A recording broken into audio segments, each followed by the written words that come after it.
There are a series of skills that seem like they're just made for showing off around the parking lot. Skills like track stands, manuals, wheel lifts, and bunny hops. However, we want to show you that 1, these skills are incredibly useful on the trail, and 2, that with practice you can do them.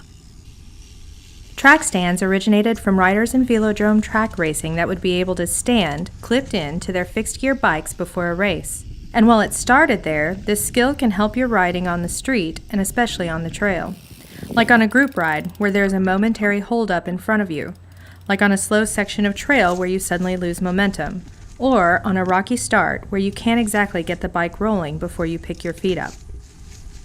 To start off, we'll find an open area with a bit of an upslope. You want to be in a low to mid gear. You might play around until you find the right one. Now, with level pedals and standing out of the saddle, travel across the slope, not directly up it, with your forward foot on the uphill side. Slowly come to a stop and turn your wheel uphill about 45 degrees. The hill will allow you to put a little pressure on the pedals without just rolling away. Look forward, ahead of your bike, not at the front tire. Your grip should be light on the bars with your weight equally distributed between the pedals and your hands. Now try to stand without putting a foot down for just a beat. Then turn your wheel and roll away. Now come back around and try it again. See if you can stand for just a little bit longer.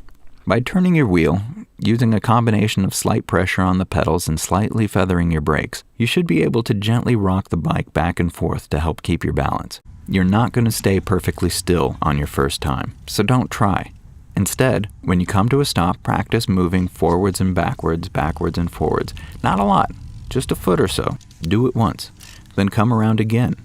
As you progress, try to string a couple back and forths together. At first, you might feel very out of balance and like you're flailing all over the place. This is normal. It doesn't mean that you don't have balance. It means that your body is learning how to balance itself. Remember that gains in balance happen when your body is at rest after your brain processes what you're doing and makes the neural connections.